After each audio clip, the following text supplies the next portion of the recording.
Buenas tardes a todas y a todos. Comenzamos la segunda charla coloquio que tenemos en este ciclo en 4 martes del mes de junio sobre la relación, la analogía o el paralelismo que puede haber entre el confinamiento que nos está suponiendo y nos ha supuesto la experiencia colectiva del COVID y la vida en la prisión.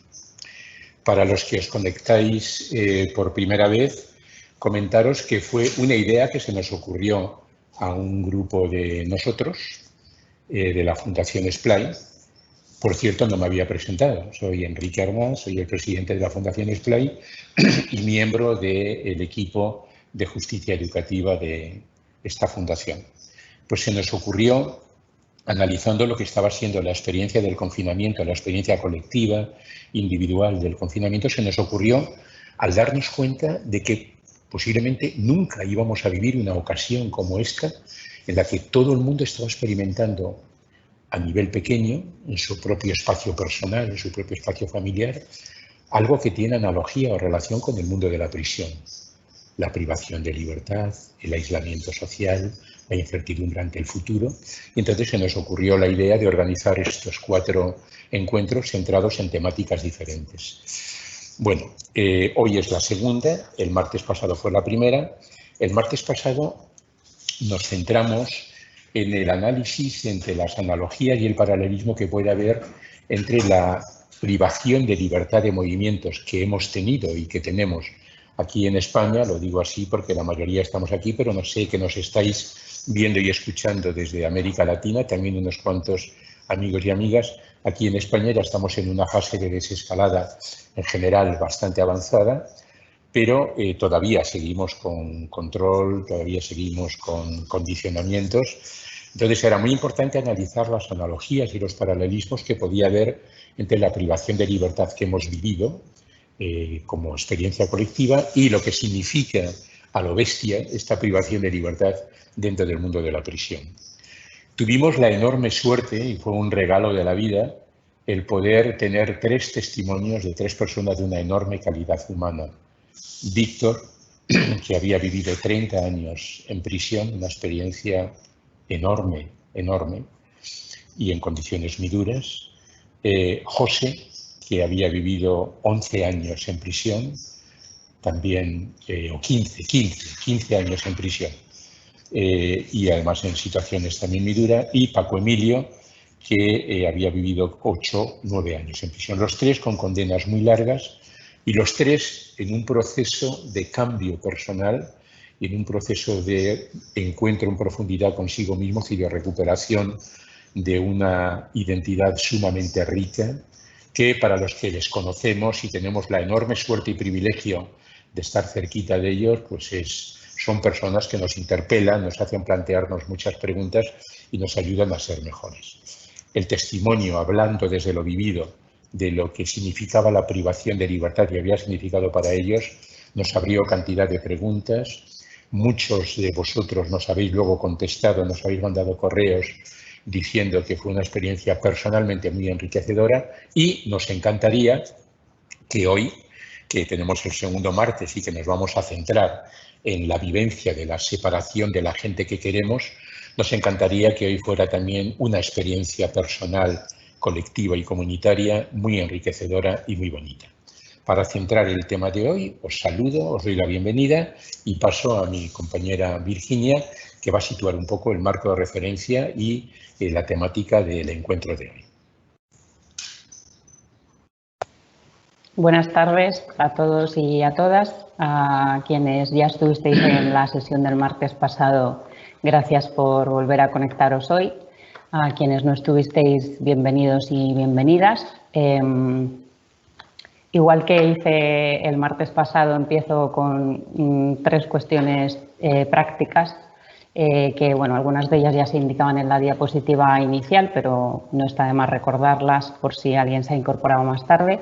Si tenéis algún problema con la sesión, se cierra o deja de funcionar por alguna razón, os recomendamos que salgáis de la aplicación y volváis a entrar utilizando el mismo enlace que se os ha facilitado para entrar inicialmente, a ser posible con un navegador distinto de Safari porque da problemas de compatibilidad.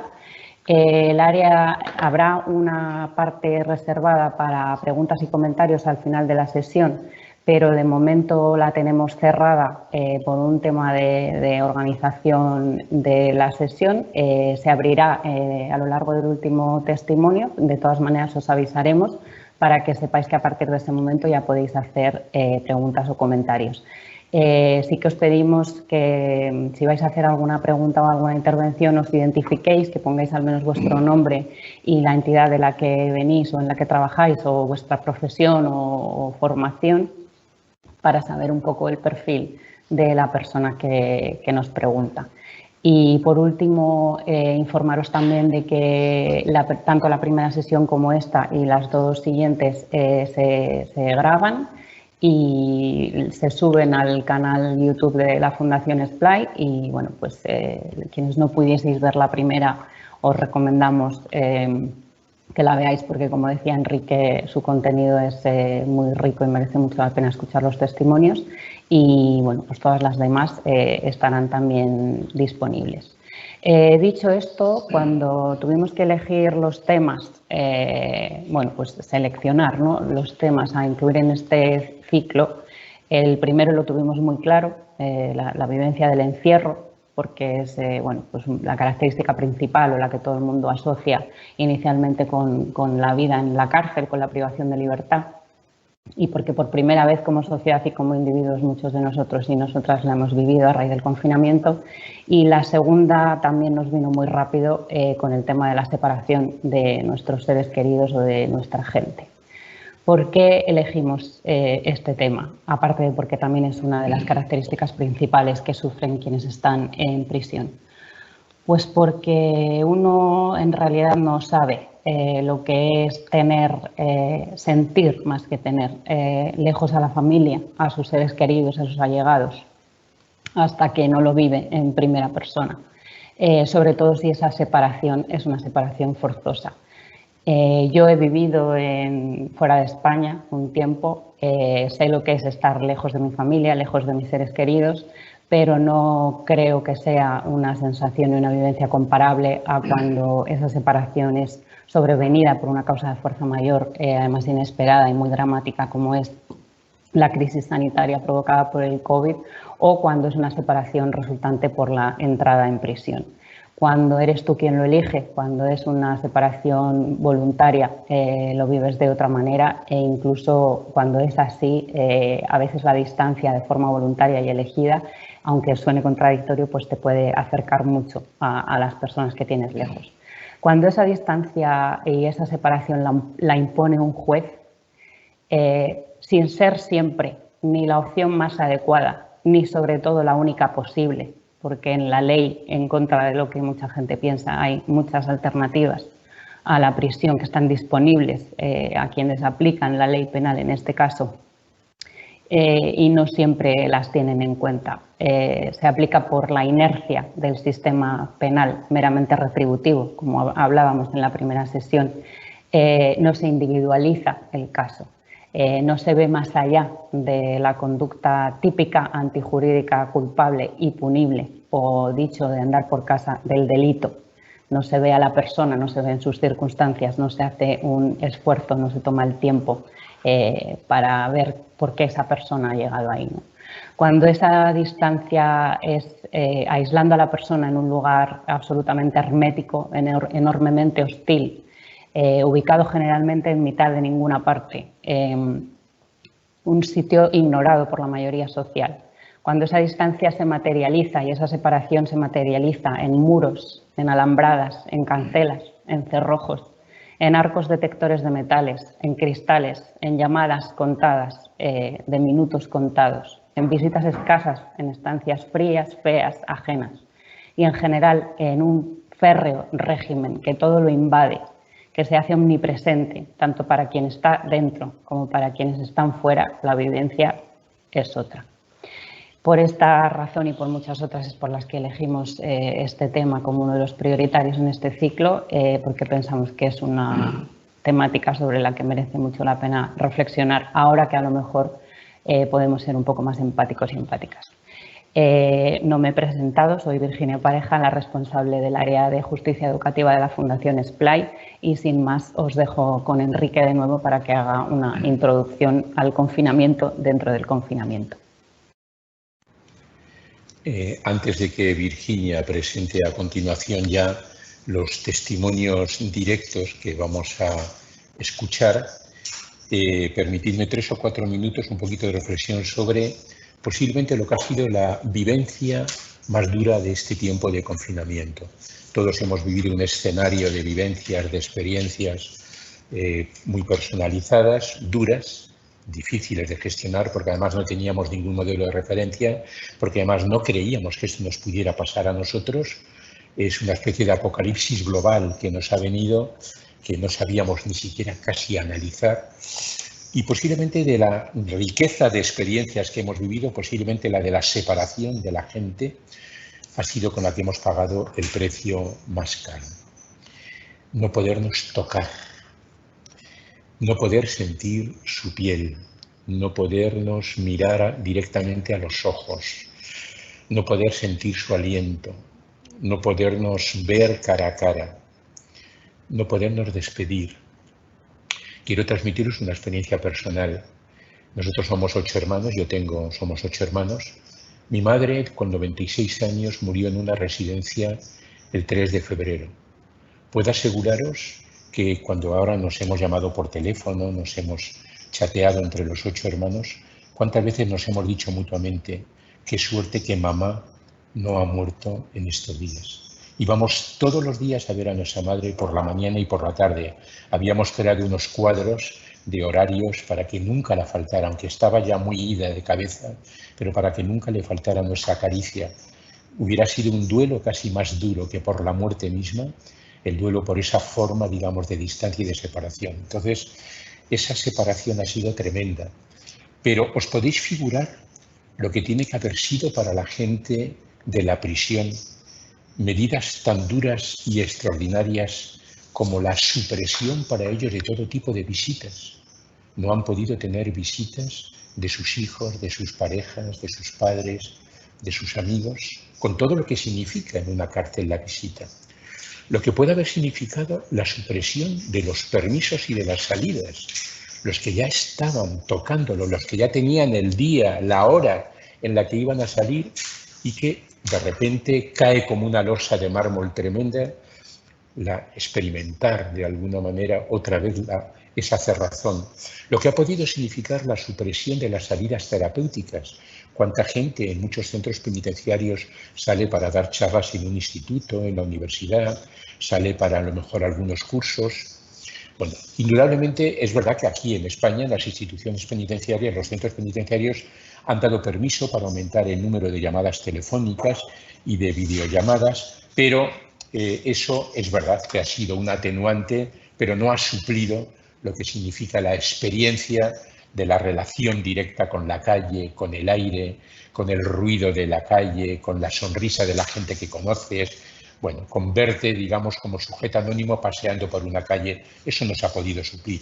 Es una experiencia que solo el que la vive la entiende y el que no la vive no la puede entender. Así pues, termino en esta introducción. Tenemos una temática muy importante que son las diferencias y las similitudes que hay ante la separación que hemos tenido de los seres queridos, nosotros desde la experiencia del COVID y ellos desde la experiencia de la prisión.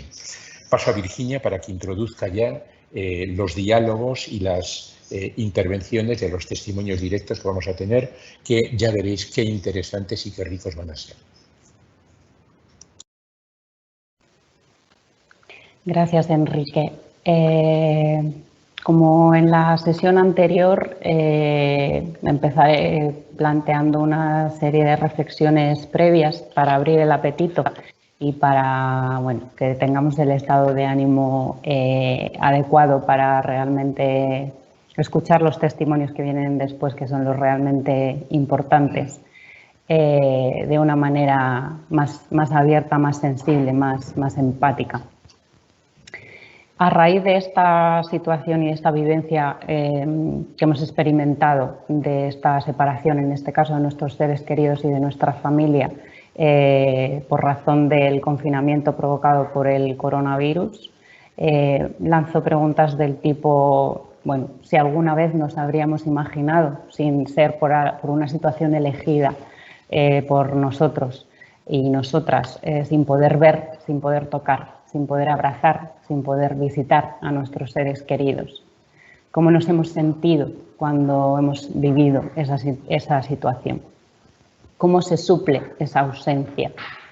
¿Qué estrategias hemos utilizado o hemos encontrado? ¿Qué soluciones creativas hemos aplicado para paliar esa ausencia? ¿Adquieren de alguna forma nuestros seres queridos, nuestra familia, nuestras personas allegadas una significación especial cuando estamos aislados y aisladas, cuando estamos separados de ellos? ¿Cómo afecta esa separación a la relación y al vínculo? ¿La refuerza, la debilita? ¿Somos más benévolos con nuestra familia, con nuestros seres queridos cuando los tenemos lejos? ¿Cómo se siente alguien que se ve forzosamente separado de sus hijos o de sus hijas, que no puede estar en el día a día de su vida cotidiana, de su crecimiento? ¿Cuánto tiempo se puede mantener una separación forzosa de la familia, sobre todo de los hijos, de las hijas, de la pareja, de una madre? ¿Cuánto tiempo se puede mantener esta situación sin que se vea afectada tu psicología o tu equilibrio emocional?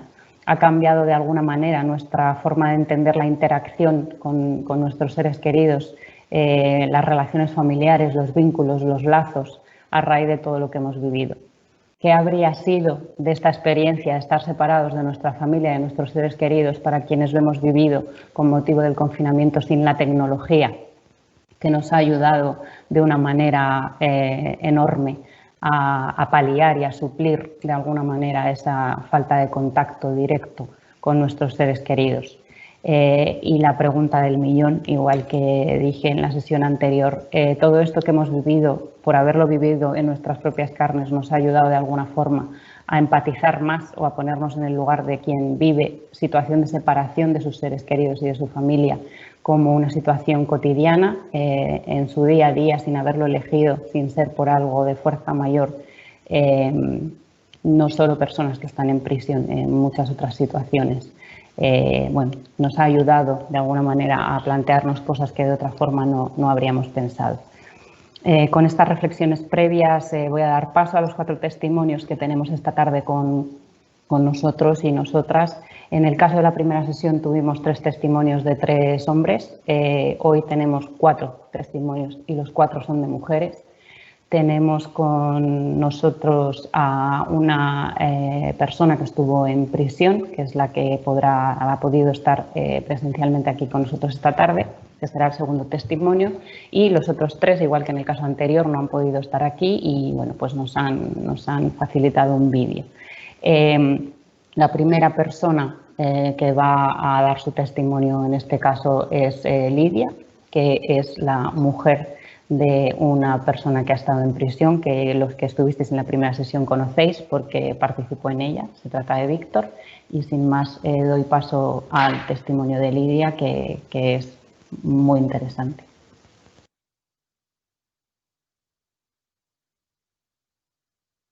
Hola, buenas tardes a todas. Mi nombre es Lidia, tengo 51 años.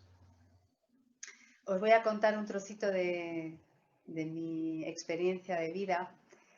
Yo soy pareja de Víctor, que lleva 30 años en prisión. Nosotros llevamos juntos, bueno, nos conocimos muy jovencitos, con 17 años. Quiere decir que todo el tiempo que ha estado él en prisión hemos sido pareja, continuamos. En un principio iba a grabar un audio, pero creo que es importante que este tipo de testimonios nos acerquen un poquito más a las personas, ¿no? Que bueno, pues no existe un perfil determinado. La prisión, la cárcel es algo que es una realidad y que está aquí, está con nosotros, ¿no? No está fuera, ¿no? Y bueno, tal vez pueda ayudar a entender esto, ¿no? Y con todo lo que conlleva. La primera pregunta que se me ha planteado es el tema del confinamiento. ¿Cómo hemos vivido después de estar 30 años sin poder casi estar juntos y de repente 24 horas durante 3 meses? Bueno, pues tengo que deciros que ha sido maravilloso. Víctor lleva desde agosto, gracias a una pulsera telemática, son unos 10 meses que lleva ya, que está ya en casa, que estamos ya juntos. Y lo que pasa es que, claro, no nos había dado tiempo a poder tomar un poquito de tierra, ¿no? Tomar tierra, poder tener tiempo de contarnos cosas tranquilamente con los trabajos, en fin. Los horarios que hemos tenido, pues la verdad es que no nos lo habían permitido. Con lo cual ha sido todo como unas vacaciones para nosotros y lo hemos llevado fenomenal. Es que sí, Víctor hizo también un planning con horarios para aprovechar un poquito el tiempo, hacer ejercicio, en fin. Eso él es un experto en gestión del tiempo y la verdad es que hemos cocinado, hemos hecho de todo. Muy bien, fenomenal.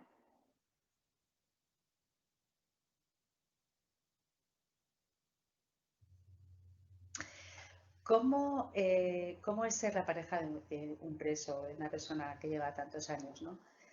Pues, a ver, no es duro porque le echas muchísimo de menos y hay muchísimas cosas que te encantaría hacer con él todo el tiempo y no puedes hacer nada. O sea, puedes hacer lo que puedes hacer, ¿no? No puedes hablar con él cuando lo necesitas, cuando tienes un problema. Tienes que esperar a que él te llame, tú no puedes llamarle. Y tienes que esperar a que él te llame y si no te llama, porque claro, tienes las llamadas, por si no lo sabéis, en su día, porque durante 30 años han ido habiendo cambios, ¿no? Pero nosotros hemos llegado a tener una llamada 5 minutos a la semana. Actualmente son 10 llamadas de 5 minutos por semana. Tienes que tener tu tarjeta para poder llamar en los horarios de llamada y bueno, pues siempre pendiente de la hora, ¿no? Son 5 minutos que no te da tiempo a nada, porque no le puedes contar nada. Tampoco le puedes contar, mira, estoy triste, me ha pasado esto, porque en 5 minutos él te volverá a llamar, gastarás todas las llamadas y al final él se va a quedar hecho polvo y tú también. Entonces, al final muchas veces dices, bueno, mira, ya le contaré esto en una carta.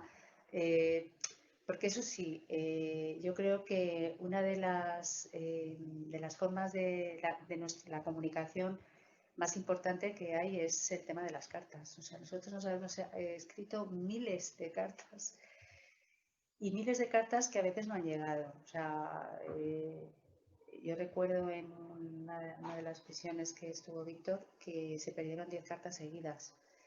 Claro, esto así dicho parece que no tiene importancia, no, es que cuando no recibes una carta o no recibes respuesta, se te pasan mil cosas por la cabeza, porque claro, en la cárcel pasan cosas graves, ¿no? Y han pasado, y de repente no te llama, y no te llama un día, no te llama otro día, no te llama otro día, y tú ya no sabes porque no puedes tú llamar y decir, oye, quería saber si está bien, quería saber si le ha pasado algo. Eso no lo puedes hacer, porque no te van a contestar, ni te van a dar ningún tipo de información. Ahí se pasa muy mal. Son momentos de verdad de mucha frustración, mucha ansiedad y de repente te llama, a ver, estas cosas que os cuento han pasado y pasan, ¿no? De repente te llama un amigo de alguien y te cuenta que porque se lo han llevado de repente o yo qué sé. Esto es muy duro, ¿no? Porque también te puede pasar que hagas kilómetros, como también me ha pasado. A mí me ha pasado muchas cosas, porque claro, 30 años, si podéis imaginaros todas las cosas que nos han pasado, pues algunas ya os digo que duras, ¿no? El no poderle tocar, bueno, cuando tu pareja está en otra ciudad, claro, supone un gasto que tampoco muchas veces se puede afrontar. Entonces ese gasto, para ir a verle, tienes que, solo vas a vis a vis, porque el resto de comunicaciones son por un cristal, media hora, y claro, muchas veces no hay bolsillo que aguante eso, ¿no? Entonces tienes que ver, bueno, pues cuando los años que ha estado aquí en Madrid, pues bueno, siempre decíamos, bueno, por lo menos nos podemos ver por cristales, ¿no? Las emociones negativas que te generan, pues sobre todo muchísima impotencia, porque ves muchas injusticias, tantas injusticias, y no puedes hacer nada. Tú a veces dices, bueno, si esto le pasara a la persona que tú quieres, tu pareja, yo iría, no sé qué, no sé cuánto. Pero luego no puedes hacer nada. Tú llamas y se ríen casi de ti. Intentas denunciar y bueno, que está en la cárcel, ¿sabes? Entonces, esa impotencia, la verdad es que se te queda ahí un poco la falta de intimidad, la falta de normalidad, eh, el trato también, que claro, cuando vas allí no es nada agradable, de verdad. El ir, encontrarte esos caretos, esas maneras a veces, ¿no? Eh, Incluso, pues yo qué sé, el tema de los cacheos, ¿no? Que es muy desagradable. Pues de repente vas por un pasillo, tu hija, todos contentos, porque claro, esa hora y media que vas a estar con él es como una fiesta. Esto es como si fuera las vacaciones en Fuerteventura con tu pareja, pues las nuestras eran la hora y media que teníamos de vis a vis. O sea, lo más, ¿no? Lo más de lo más preparado todo. Nosotros siempre íbamos como de oca a oca, ¿no? De vis a vis era nuestro, bueno, pues quedan 3 semanas, pues quedan 2, pues esa era nuestra ilusión, ¿no? El poder estar juntos ese rato, ¿no? Os decía bueno, pues que de repente vas pasando por un pasillo, porque claro, vas pasando como módulos, puertas, primero te cogen el DNI, luego pasas un arco de, de estos de detector, luego pasas un montón de filtros hasta que luego te esperas en una sala, a lo mejor una hora, ¿eh? Todos mirándonos los caretos, los niños tirados por el suelo porque están ya hartos de estar ahí una hora y en un sitio pues frío, feo, muy feo. Y ya por fin llegas. Y cuando ya vas a llegar, vas por un pasillo y de repente te encuentras al final 7 guardias con 2 perros y 3 funcionarios con un careto hasta los pies. Mira, la sensación es como que te van a meter una paliza, de verdad, da miedo. Y tú los vas viendo ahí, vas llegando, vas llegando. Y cuando llegas, dice uno de los guardias, esa y esa. Esto es así como os lo cuento, porque esta situación la he vivido yo. Fuimos además mi hija y yo. Y yo creo que a raíz de ahí, de verdad, que en ese momento mi hija era una adolescente, yo casi que prefería que no fuera más. Porque yo es que ya no sabes si la van a tomar contigo, si no. Si te niegas, no vas a pasar a verle. Y a lo mejor vienes de la otra punta, vienes de viaje, igual vienes de 5 o 6 horas de viaje, ¿no? Yo he visto muchas familias que se han quedado en la puerta yo qué sé, porque su bebé que acaba de nacer no tiene DNI. Y vienen a lo mejor de otro país, ¿eh? O sea, hablo de otro país. Y ves a esa chica con su bebé recién nacido llorando. Y bueno, como yo, la verdad es que eso lo he vivido muchas cosas en mi propia piel, pues de verdad que entiendo, o sea, que es que se te caen las manos a los pies, ¿no? Porque sabes lo importante que es, eh, lo importante que es ese momento para ellos, para los tres, el bebé, el papá y la mamá, ¿no?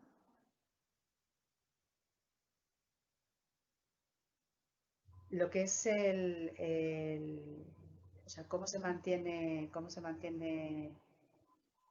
las relaciones así en estas circunstancias, ¿no? Bueno, la verdad es que es duro porque, claro, aquí intimidad tienes muy poca, ¿no? Por no decir ninguna. Y luego lo que es todo lo frío, ¿no?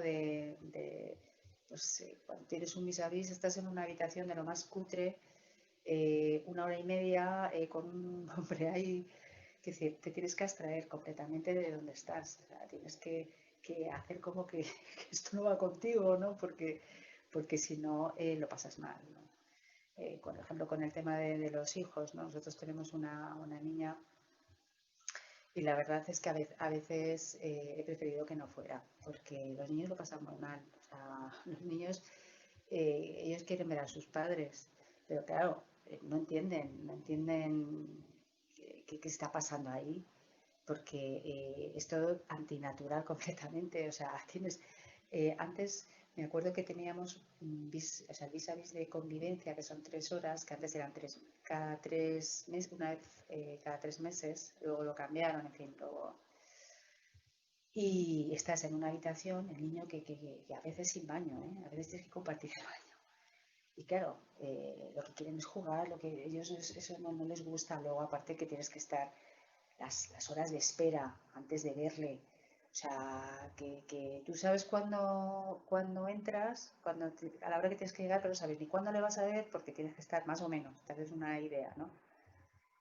Y la verdad que se hace, a veces, bueno, si tienes coche, porque puedes ir a verle en coche, pues bien, pero si no tienes coche es todo un viaje, aunque esté, ya os digo, las cárceles siempre están lejos de la ciudad, ¿no? Siempre están como alejadas, con lo cual la distancia supone pues cogerte un taxi, esperar horarios de tren, en fin, todo eso ha formado parte de nuestras vidas durante 30 años, ¿no?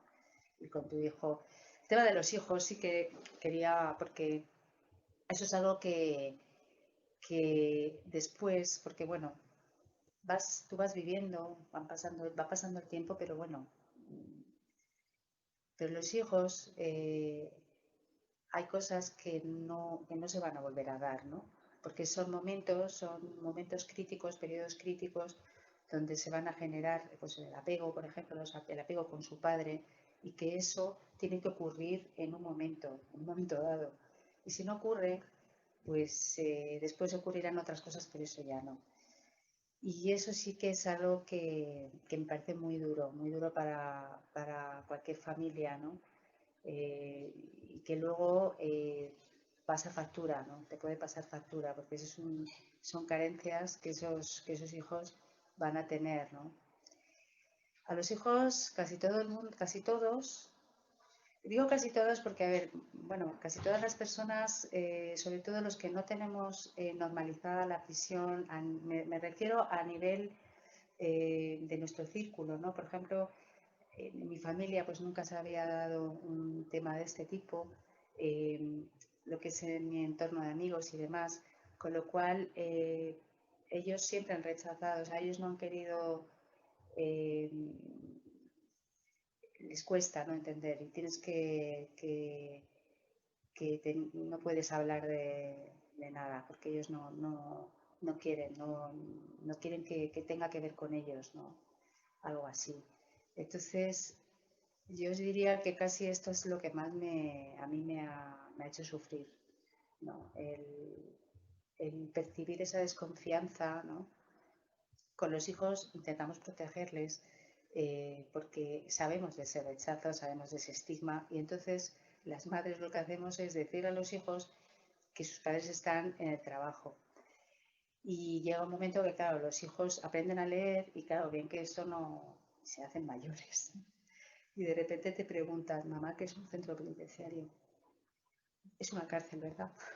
Y entonces salir y dices, sí, hija, es una cárcel. Y ya le tienes que dar una explicación. Bueno, pues mira, esto es un castigo, porque al final lo que yo veo es que es un castigo. O sea, es un castigo para él, es un castigo para todo su entorno, toda su familia, todo su entorno, ¿no? Y, y ellos, bueno, lo que me dijo mi hija fue, mamá, si quieres algo como que no lo sé. Y yo le dije, no, hija, tú hazlo como que lo sabes. Pero claro, ella misma tampoco era algo que dijera a sus amigas, o sea, a sus amigos. y en cierto modo tú también quieres evitar ese posible rechazo que ella a lo mejor podría tener, ¿no? Hay muchas cosas que se podrían hacer, se podrían mejorar, porque realmente la familia es algo importantísimo, ¿no? Los hijos, o sea, los hijos van creciendo y ellos hablan de su padre. El primer dibujo que hizo mi hija era para su padre. Yo me acuerdo que nosotros grabábamos cintas, grabábamos muchas cintas y mi hija hablaba y cantaba y bueno, papá, papá, porque papá por aquí, papá por allá. En fin, buscas maneras, las que se te ocurren eh, y las que no se te ocurren, ¿no?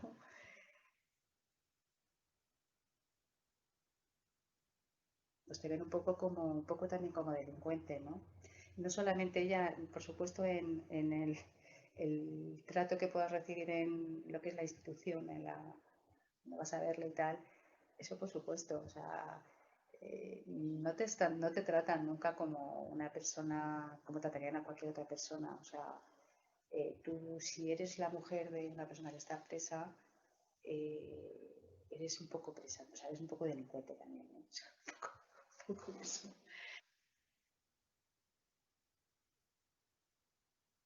Creo que eh, sería genial que todos pensáramos que es una situación real de la vida y que ahí estamos personas pues que tenemos pues nuestro trabajo, nuestros problemas, muchas cosas, pues como todos, y además esto que a veces se hace durísimo, ¿no? Y nada más, daros las gracias por esta oportunidad que me habéis brindado y espero bueno, pues que, bueno, también decir que cuando a veces las cosas se ponían peor o se veían más negras, siempre aparece alguien, alguien ahí que dices, ¡mi salvación! Pues no sé, tal vez una persona que trabaja, porque también hay gente buena que trabaja allí y que va allí a hacer lo mejor que puede su trabajo. Y bueno, me queda un minuto, pero ya no puedo contaros nada más. Un abrazo para todos y, y bueno, espero que con este granito mío de arena algo también pueda mejorar. ¡Mua!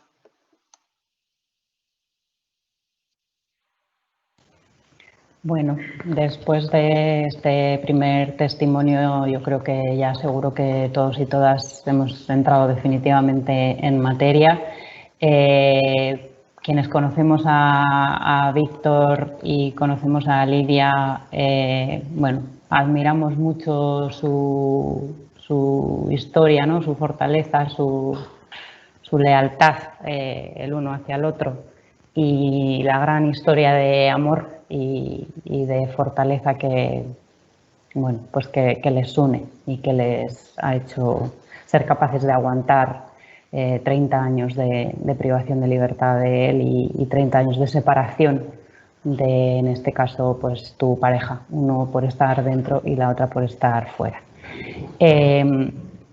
Así como en la primera sesión los tres testimonios y la estructura un poco, ¿no?, de ellos era más homogénea, en la de hoy es un poco más heterogénea porque los roles de cada una de las personas que intervienen hoy son diferentes y entonces hemos adaptado un poco también la intervención o el testimonio a ese rol.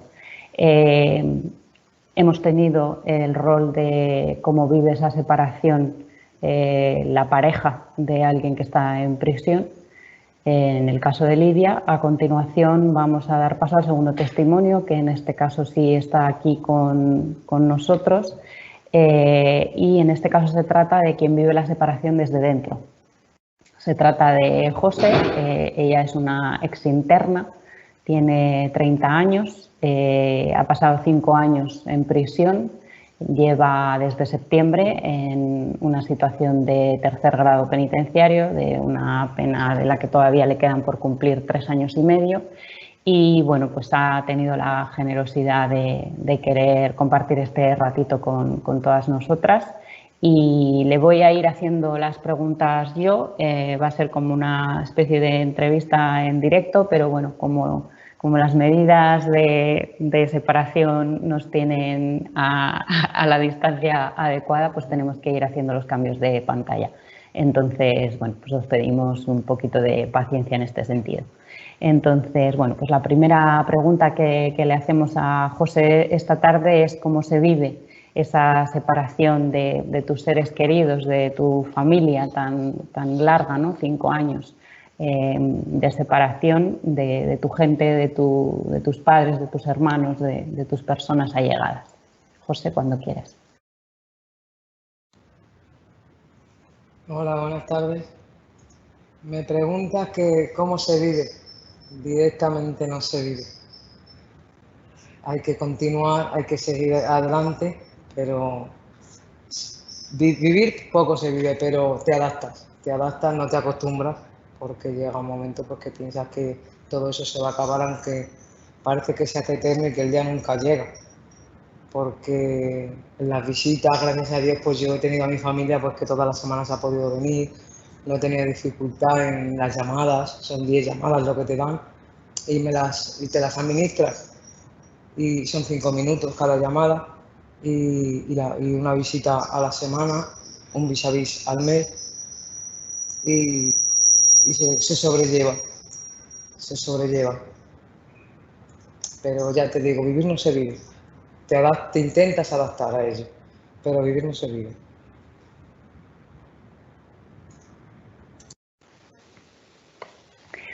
Cuenta un poquito, me interesa y prefiero que lo cuentes tú, que eres quien lo ha vivido en primera persona, para la gente que no sabe de prisiones, que no sabe cómo funciona el régimen penitenciario.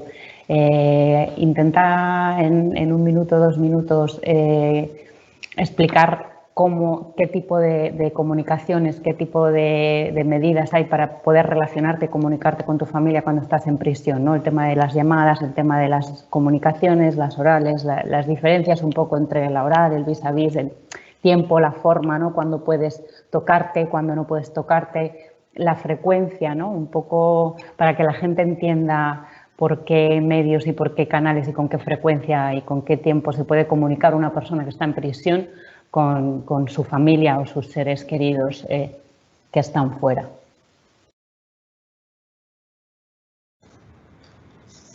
Pues sí, mira, se comunica una vez a la semana mediante cristales, son 40 minutos así, te dicen que son 45, pero suelen ser 35 o 40, porque entre que esperas, entre que llegan, entre así. Es una vez en semana.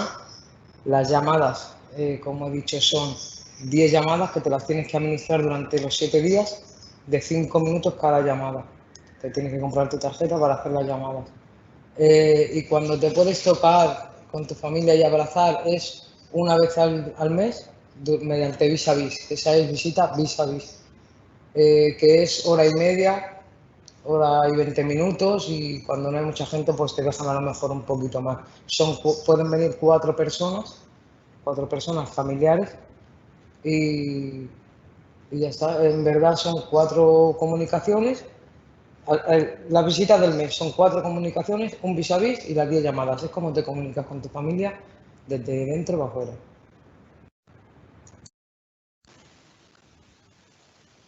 A estas habría que añadir, ¿verdad, José, el vis a vis íntimo para cuando se tiene pareja, que también es 1 al mes, si no recuerdo mal, y el vis a vis del familiar, que también, no, ese es el que has dicho, el de convivencia, perdón, cuando se tienen hijos menores de 10 años, que bueno, según la ley es 1 al trimestre. Yo ya no sé a nivel aplicación, porque cada poco tiempo se actualizan o se modifican las medidas por la Secretaría General. Ahora mismo no sé cuál es la frecuencia, pero bueno, según establece la ley es 1 al trimestre.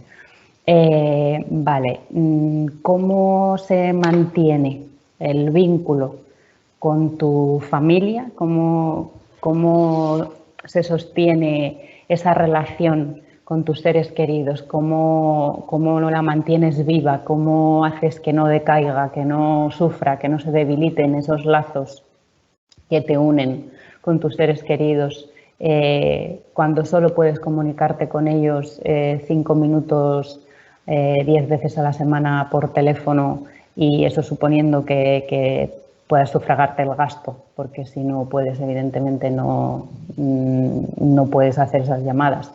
Y a partir de 40 minutos viéndolos por cristales una vez a la semana, de nuevo, si tu familia tiene los medios para poder ir una vez a la semana hasta el centro penitenciario, dependiendo de dónde esté, dependiendo de la situación económica de la familia, etcétera, etcétera, y pudiendo solo tocarles durante 1 hora y media, con suerte, una vez al mes. ¿Cómo hacéis las dos partes, tanto quien está dentro de prisión como quienes están fuera, para que, siendo así como podéis mantener ese vínculo, no sufra o no se debilite?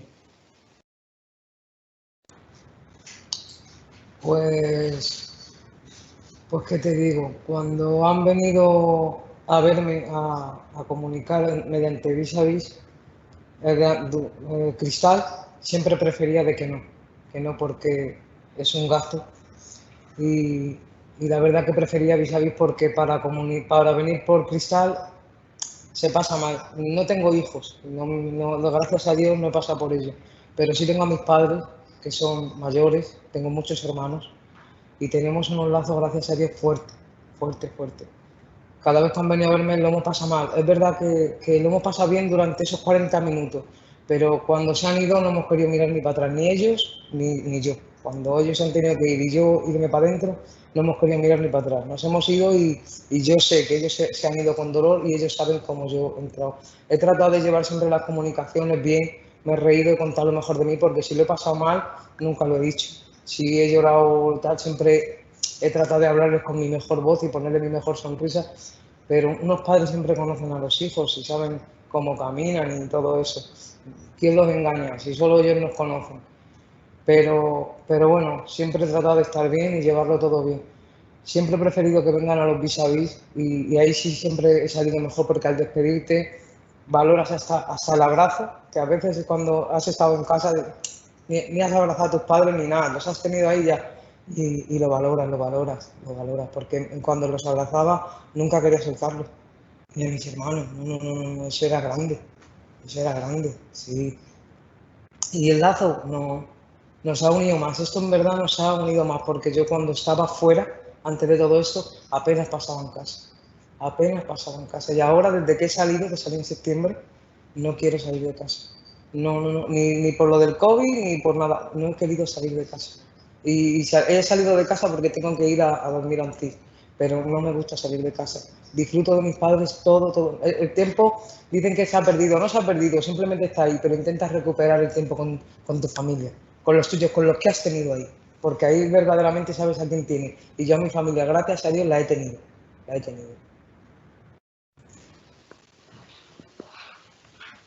Te has en parte adelantado a la que era la siguiente pregunta, que es un poco si vivir esa experiencia había hecho que, bueno, pues que de alguna manera tu familia o los lazos que te unen a ella habían adquirido una significación especial o habían cambiado en algo a raíz de tu estancia en prisión. Ya lo has comentado un poco, pero ¿crees que para ellos también ha habido un cambio en esa relación, en este caso contigo, a raíz de estar tú en prisión? Has comentado que antes de entrar en prisión no pasabas mucho tiempo con ellos, que no tenías costumbre a lo mejor de tener gestos de cariño o de contacto habitualmente con ellos. ¿Crees que ese cambio de valorar y de darle importancia o un significado distinto, mayor, a la relación familiar y a las personas que componen tu familia no ha sido solo por tu parte, sino también por la de ellos? ¿Cómo has notado un cambio también por su parte a raíz de estar tú en prisión, y en su caso ha sido a mejor, a peor? ¿En qué sentido ha cambiado, se ha modificado un poco la familia o la relación familiar a raíz de la estancia en prisión también por parte de ellos? Sí, ha cambiado mucho. Ahora me llaman más cada vez que salgo, más que sea a comprar o abajo al portal con alguien que venga a verme, alguna amiga o quien sea, me llaman más. se preocupan más, súbete, no salgas, y antes no era así. Bueno, siempre han sido mi familia y siempre hemos sido muy unidos, pero somos muchos hermanos y cada uno ha ido a su bola. Pero sí, se preocupa mucho más y el cambio ha sido un giro de 380 grados, sí. Se preocupa mucho más, yo lo noto, y el cariño y el afecto y es solamente con la mirada, el trato, van a comer y José bájate a comer. Sí, a cenar, ¿quieres que te subas si no quieres bajar? Y si a lo mejor no bajo, cosa que antes no me hacían, ¿qué te pasa? ¿Te pasa algo? ¿Estás bien? Y si a lo mejor me quedo todo el día encerrada en la habitación, viene. ¿Estás bien? Sal al comedor, salte para afuera. Digo, ay no, que a lo mejor estoy viendo una novela o estoy viendo... No, sal, no me dejan encerrarme. Ya es en el comedor y estando todo. Y si viene alguien a casa, venga, que está la José, sal. Y hace ya 8 o 9 meses que he salido y ha cambiado muchísimo. Mucho, que no es que haya sido 2 meses que se han preocupado por mí y luego ya han pasado, no. Continúa. Y cada vez veo más afecto de mi familia, cada vez más. En tu caso, tú has tenido también familiares en prisión, tanto cuando tú has estado dentro como ahora que estás fuera.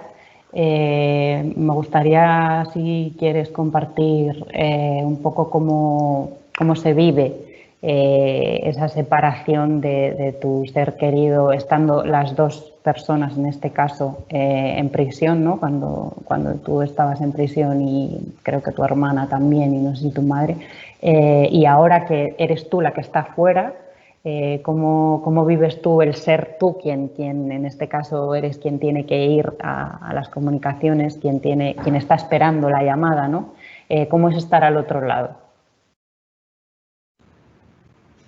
Sí, pues mira, gracias a Dios mi madre salió, mi madre está con la telemática, está en casa, y la que está ahora es mi hermana.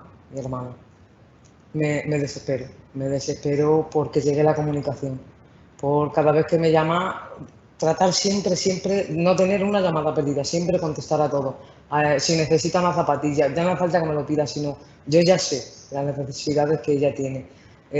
Buscarme lo que sea para que a ella no le falte para llamar, para un café, ya no más, su café y la llamada. Y la visita, trato de no faltarle ni una visita, porque sé lo que es una visita, aunque a veces dice, no hace falta que venga, vente al vis-a-vis, que no pasa nada. No, yo también voy a comunicar, porque yo sé lo que es una comunicación y te da la vida. Una carta, con una carta te pones a bailar, es que te pones a bailar solo con una carta, imagínate una visita, es todo, te da la vida, la verdad. El tema de la correspondencia daría para una sesión, sino para un ciclo en sí mismo, porque el tema de las cartas y de la correspondencia, bueno, algo que ya es casi vintage o un poco arcaico, ¿no? Para la sociedad libre, ¿no? Para quienes vivimos fuera de prisión. En prisión tiene una significancia y bueno, tiene una dimensión impensable para quienes no tienen contacto ni conocen el mundo penitenciario. Igual vuelvo sobre esto en el turno de preguntas y comentarios porque me parece algo que merece una mención al menos, ¿no? Pero bueno, como quedan otros 2 testimonios más luego esa ronda de preguntas, te hago una última para cerrar el que sería tu testimonio aquí. Contaremos contigo después en ese turno de preguntas y de comentarios, con lo cual podrás aportar más cosas, más ideas o contestar a las cuestiones que planteen las personas que quieran hacer preguntas. Pero por último, para cerrar el testimonio, te hago la misma pregunta que le hacemos a todos los participantes en este ciclo, que es: desde tu vivencia de haber sido persona privada de libertad en prisión y desde tu vivencia de estar ahora viviendo fuera, ¿qué le dirías a la gente? ¿Qué mensaje mandarías a la sociedad respecto a lo que es verte separada forzosamente de tus seres queridos por tener que estar cumpliendo una pena privativa de libertad en prisión? ¿Qué les dirías que les pueda, bueno, pues hacer empatizar o entender mejor lo que se siente en esa situación. ¿Qué les diría? Les diría tantas cosas, pero no me da tiempo. Les diría que valoraran y que no esperen a eso que se dice de no sabes lo que tienes hasta que lo pierdes o hasta que te falta, que no esperen, que lo valoren desde ya, desde que lo tienen al lado.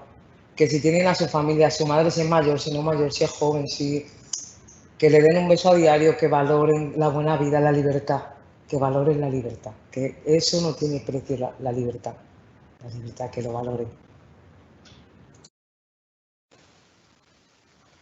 Muchas gracias, José. Como he dicho, contaremos con ella después, así que bueno, pues podremos escuchar alguna intervención más o alguna reflexión más por su parte. Agradecemos especialmente a José que comparta su historia, porque no es fácil para personas que han estado en prisión, bueno, dar la cara y contar sus vivencias y sus experiencias, como decíamos en la sesión anterior, ¿no? con esa valentía y sin filtros y sin complejos, con lo cual pues agradecemos especialmente que haya querido estar esta tarde aquí con nosotros. Los últimos 2 testimonios de la tarde de hoy hemos tenido el rol o la figura, ¿no? de la pareja de una persona que está en prisión, con el caso de Lidia.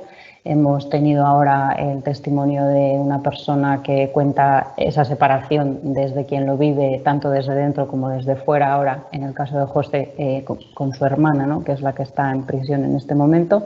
Y los 2 últimos testimonios que tenemos hoy son 2 testimonios de 2 madres.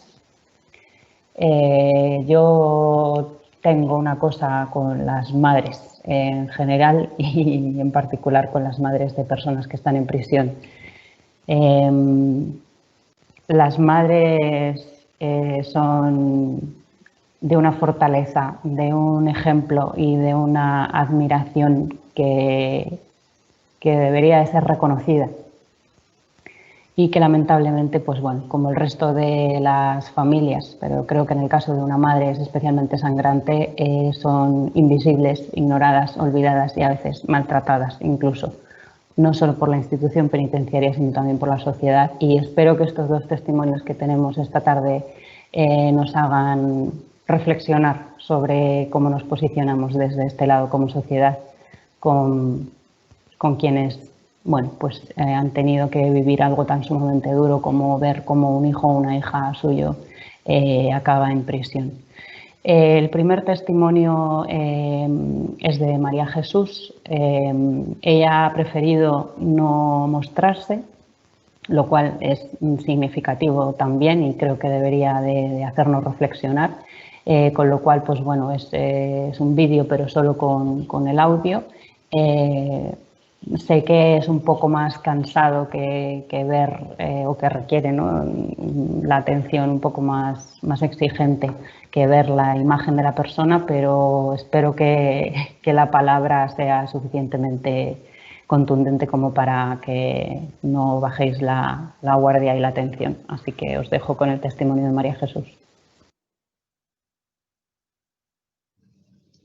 Hola, buenos días. Me llamo María Jesús, soy madre de un chico que entró a punto de hacer los 20 años. Ha estado 7 años, luego volvió a salir y por desgracia ha vuelto a entrar. Ya lleva allí 2 años. Y nada, pues ahí estamos, esperando a ver si sale el juicio y esperando a ver los resultados de esta segunda vez que ha entrado.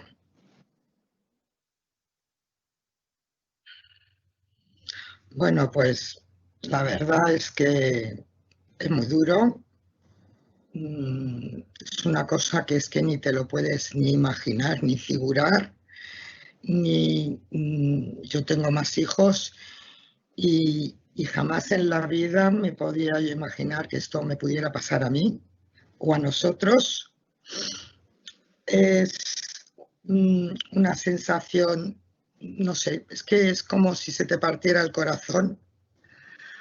Ahora parece que con los años, bueno, pues no es que te olvides de él, lógicamente, lo único que, bueno, pues el dolor es un poquito menos fuerte, aunque ese dolor no se te va, porque no se te va. Yo por las noches pienso en mi hijo y incluso pues miro al cielo, sobre todo ahora en estos momentos que tuvimos de confinamiento, miraba al cielo y yo decía, bueno, mi hijo está bajo el mismo cielo que yo y estará mirando a lo mejor el cielo y me hacía como que le sentía más cerca. Es que cuando ya desde lejos voy viendo la torre, yo ya me empiezo a dar una taquicardia, unos nervios, unas lágrimas, una angustia de pensar que llego allí, que voy a ver a mi hijo.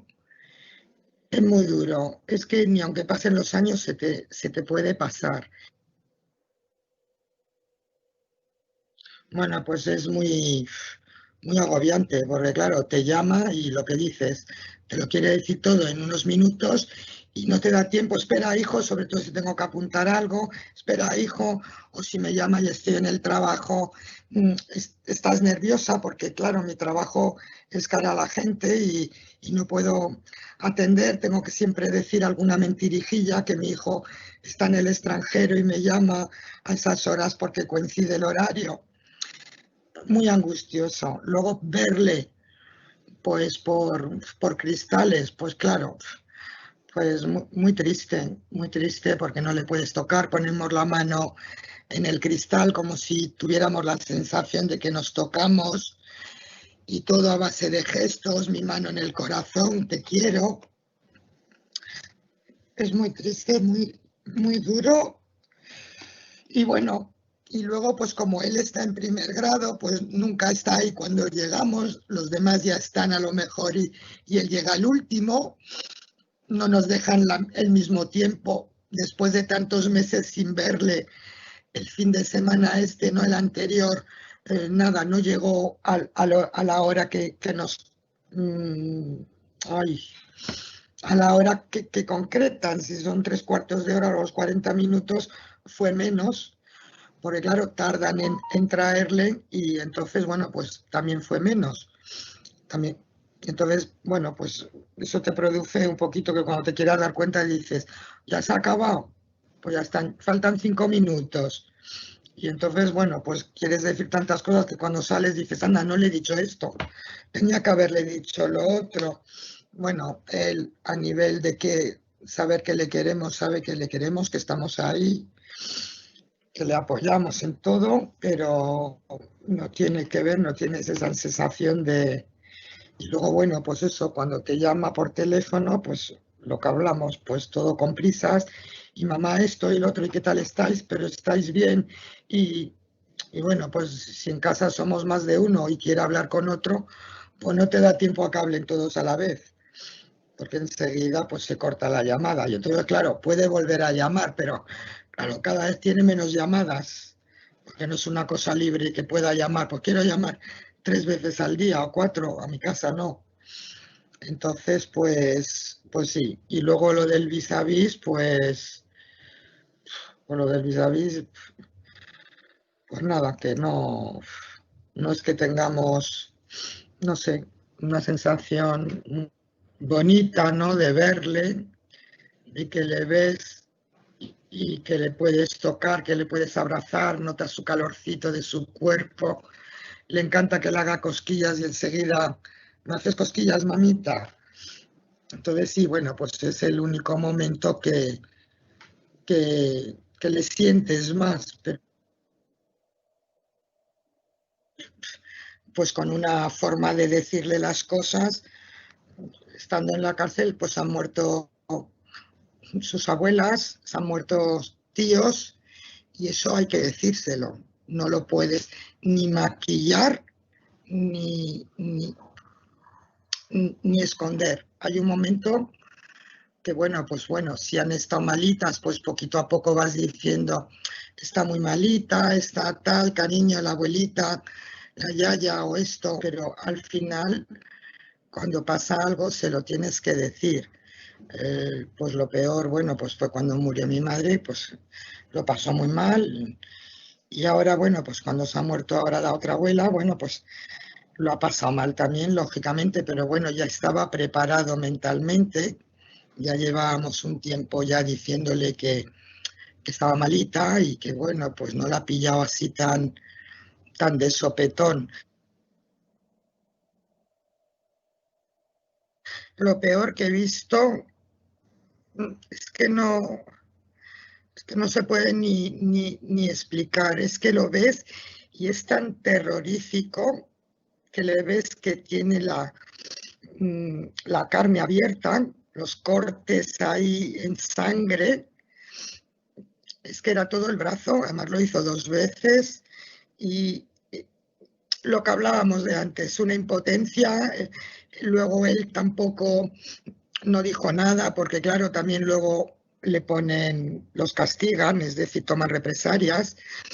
Entonces, claro, él dentro de su sufrimiento, porque todo fue como un sufrimiento, él era un chaval, entonces, pues todo eso, no sé, él no le gusta las injusticias, entonces si él ve que algo no es justo, pues es muy sensible y sufre mucho y su forma de expresarlo fue haciendo los cortes, pero vamos, que no se debió de enterar nadie nada más que nosotros. Y nosotros, pues porque tuvimos el vis a vis y yo veía que estaba con la manga larga y digo, pero ¿qué pasa, hijo? Que aparte de que esa vez cuando fuimos, yo creo que fue la peor vez que le vimos, es que le vimos cabizbajo, decaído, desaliñado. Yo decía, madre mía, pero ¿qué le han hecho a mi hijo? ¿Qué le están haciendo? ¿Qué le están haciendo a mi hijo? Pues el niño está pasando unos problemas psiquiátricos, entonces necesita pues una medicación adecuada. El problema de esto también es que, bueno, pues como le han pasado a varias cárceles, si en una cárcel cae con un médico fenomenal, que le trata bien, le hace sus reuniones, sus visitas, sus cosas, le pone un tratamiento adecuado, pues muy bien, puede ser genial. ¿Qué pasa ahí? Bueno, pues que le pasan a otra prisión. Entonces ya lo que le mandaban antes ya no vale. Ahora va a otro médico y el otro médico, bueno, pues no le dosifican la medicación. Entonces, bueno, pues el niño si con lo que tomaba antes le iba bien, ahora se lo cambian y lo tiene que tomar de otra manera o le ponen otra pastilla. Entonces, al final se guarda las pastillas, se toma la que quiere, la que no se para dormir se la ponen juntas. Luego también depende, bueno, pues si está en primer grado, pues a veces venían y le daban directamente la pastilla, pero si no, pues no. Entonces él se las guarda y cuando considera que en vez de tomarme, porque claro, mi hijo me llamaba por la mañana y yo le decía, pero hijo, ¿qué te pasa? ¿Qué te pasa? Porque es que le veías que no podía ni hablar. A ver, ¿qué te pasa, hijo? La medicación, ¿qué tal y cual? Entonces, si durante el día a lo mejor no necesitaba tanto esa medicación como por la noche, que no duerme. Entonces, claro, le descontrolaban todo y entonces lo que no puede ser es que en un sitio te pongan una cosa, vas a otra cárcel, te ponen otra, vas a otra, te lo quitan. Entonces, eso no es llevar un control ni estar tratado. Eso no es un tratamiento. Una cosa es que te digan, bueno, estoy con un psiquiatra, no me va bien este tratamiento, pues mira, te lo voy a cambiar. Y otra cosa es que vas a otra cárcel y hacen lo que les da la gana. Entonces, claro, es como todo como muy descontrolado.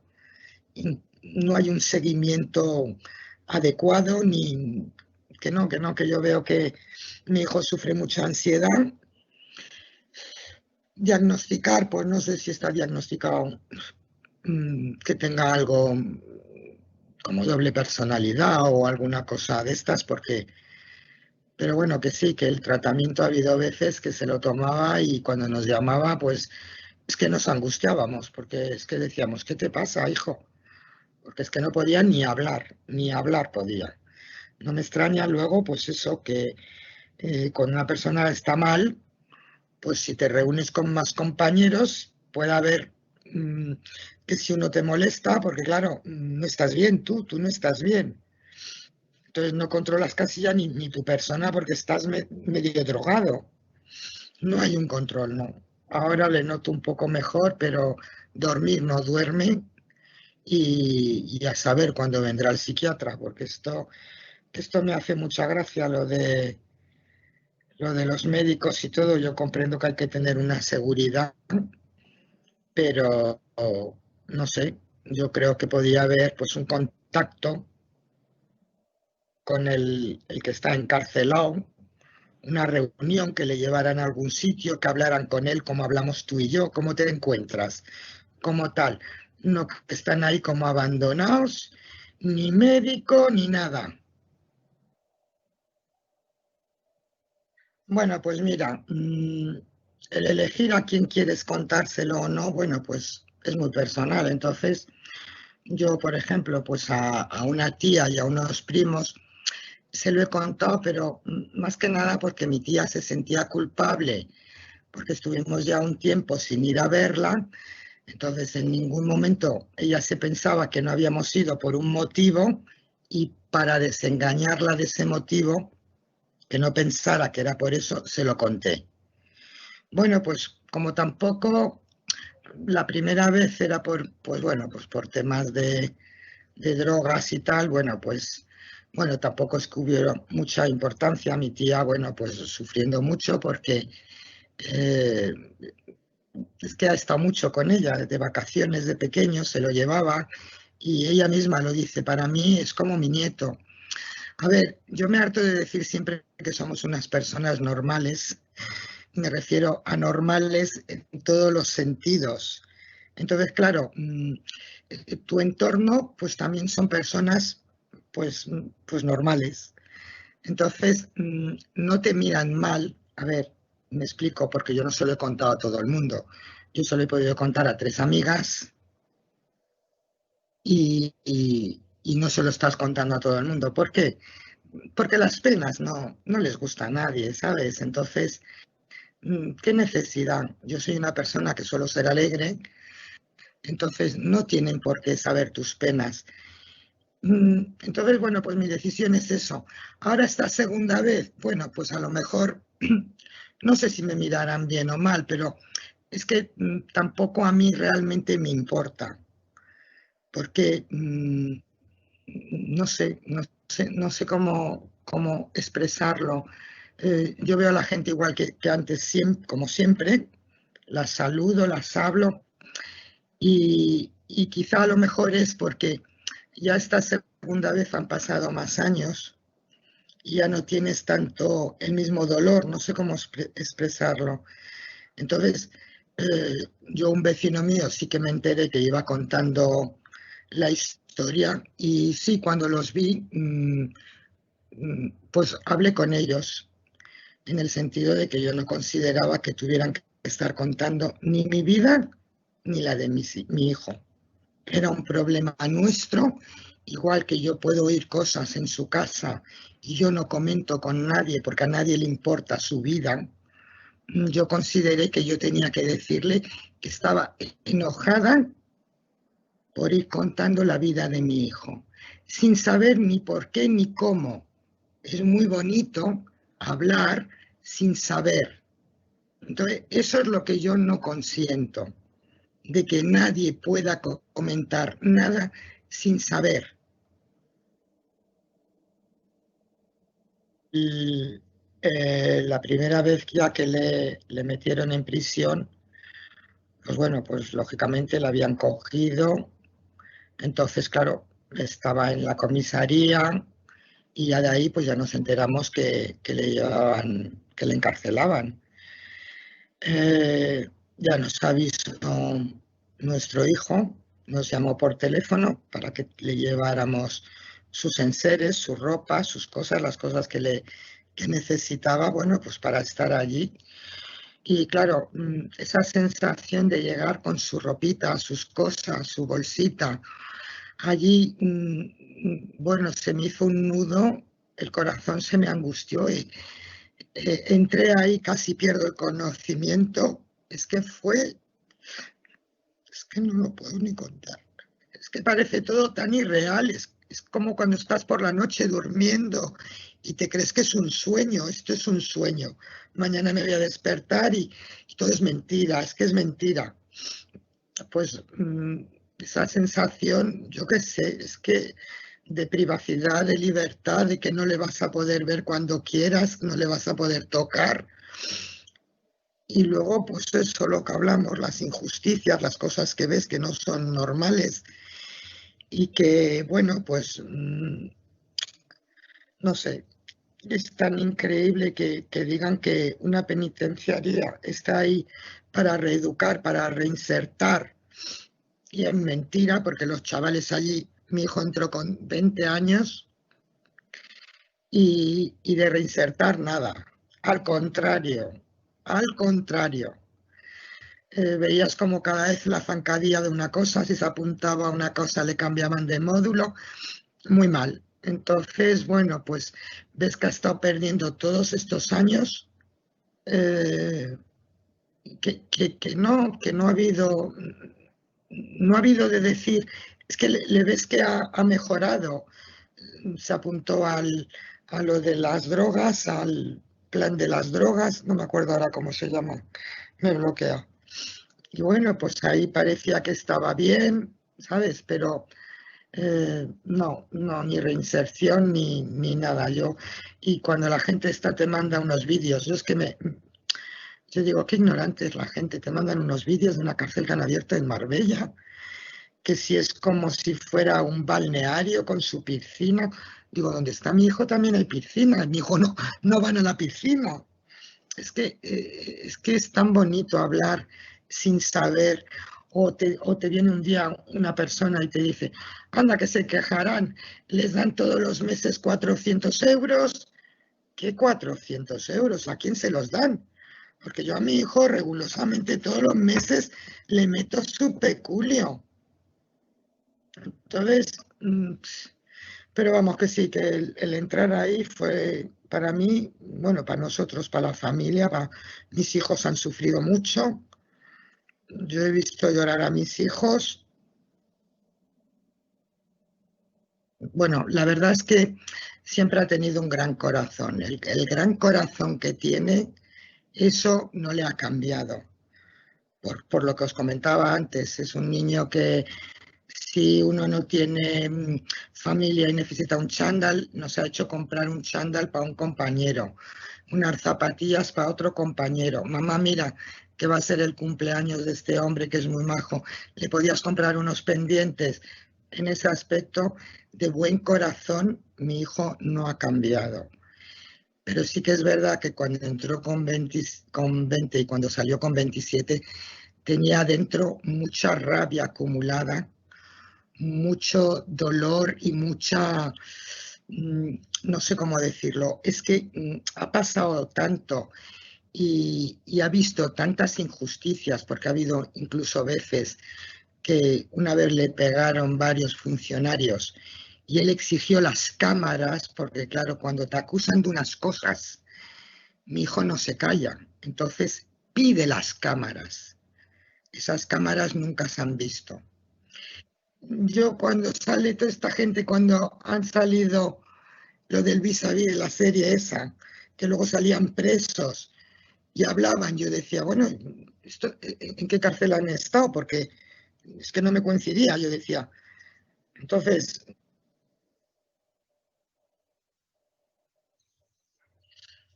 bueno, pues yo como madre de un chico que está en la cárcel, le querría mandar un mensaje, bueno, pues a la gente, a la sociedad, que supieran que no es nada fácil y es muy bonito hablar desde fuera sin saber ni el contenido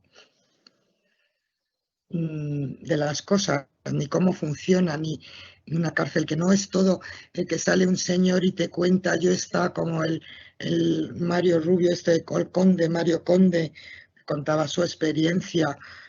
A ver, es que no es esa la película de esta gente, ni de Isabel Pantoja. Es que, o el que está ahora, el Urdangarín. ¿A mi hijo le van a meter en una cárcel de mujeres? ¿A mi hijo?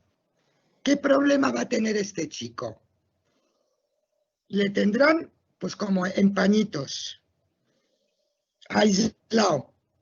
No digo que no le hagan actuar como a los demás, que sus llamaditas, sus cosas, pero va a estar como mi hijo, que está uno al lado a lo mejor y le pega o no, ¿qué problemas van a tener esas personas?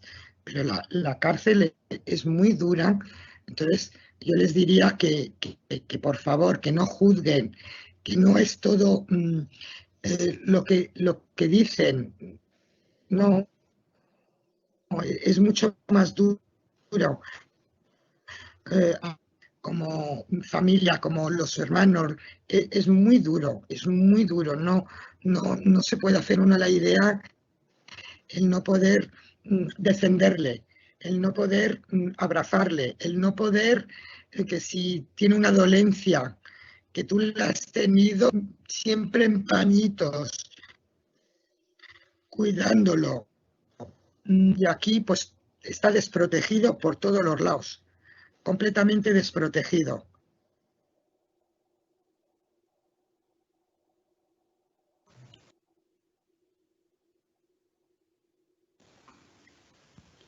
Bueno, no voy a hacer ningún comentario ahora y voy a dar paso directamente al vídeo de del segundo testimonio que tenemos de madre de persona que está en prisión. Solo os adelanto a quienes estuvisteis en la primera sesión sobre el encierro el martes pasado, que visteis el tercer testimonio, que fue de José. Bueno, pues el testimonio que viene ahora es de Reme, que es su madre.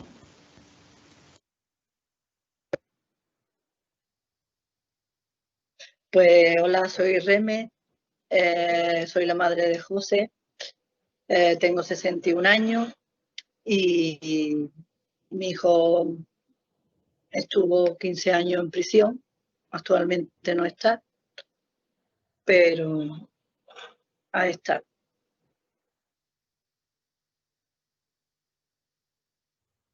Bueno, pues mal, porque sobre todo piensa lo primero de que lo que hay fuera, pues se puede, digamos, o me puede llevar a mí, o puede llevar a tu hijo a tener la enfermedad, incluso hasta que pueda fallecer, te levanta con miedo. Yo, por ejemplo, me despertaba y pensaba de que esto era una pesadilla, que había tenido una pesadilla, pero al levantarme pues veía que no, que era real. Y sobre todo con mucho miedo por ello, porque no verlo, no ir toda la semana a casa de mi hijo a ver a las niñas. Y sobre también eso de qué podría pasar, si a mí me podría pasar algo, si a ellos le podía pasar, sobre todo muy asustada.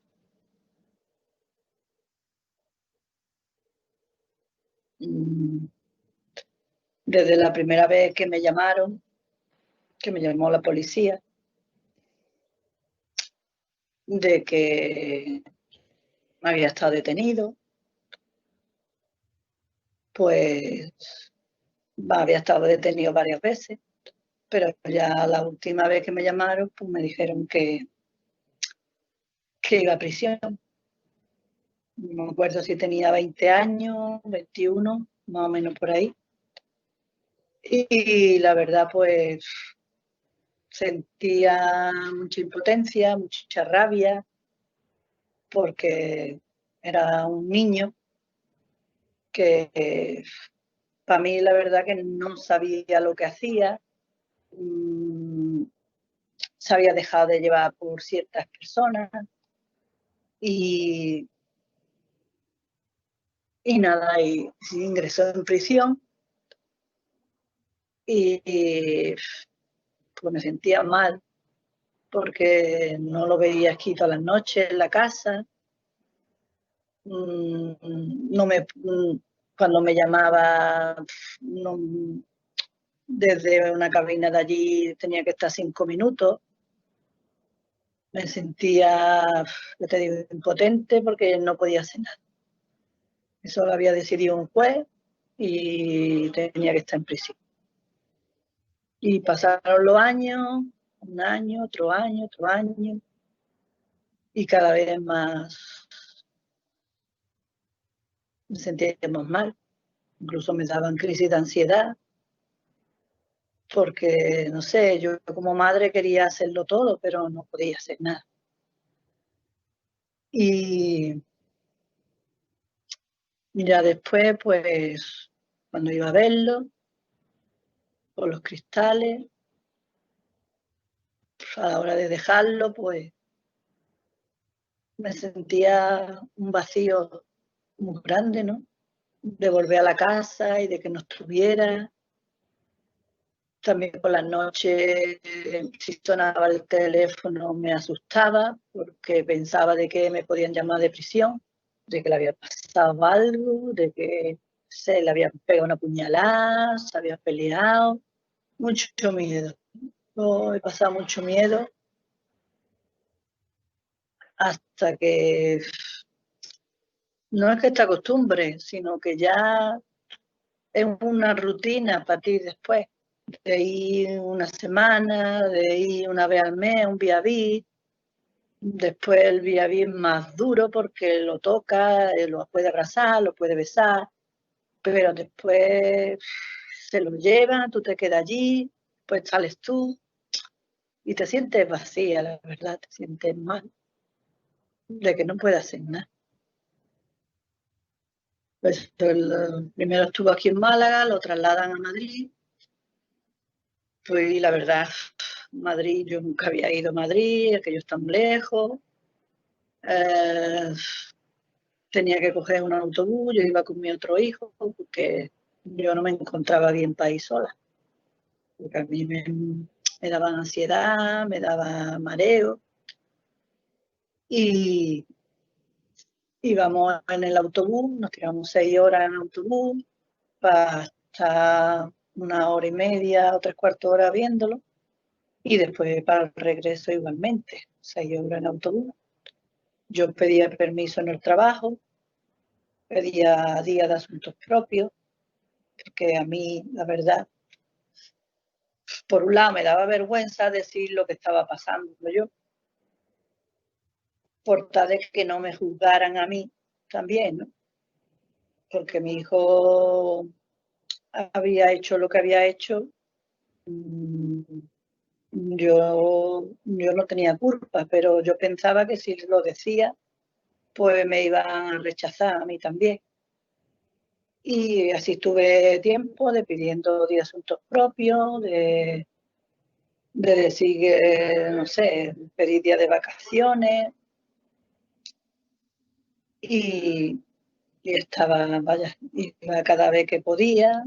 Los gastos también son muchos gastos. Yo tengo un sueldo, no podía, muchas veces no tenía dinero, tenía que pedir dinero porque entre los autobuses, que si después tenemos que coger un taxi para llevarnos para allá, mucho dinero. Yo me he visto, digamos que con muchas deudas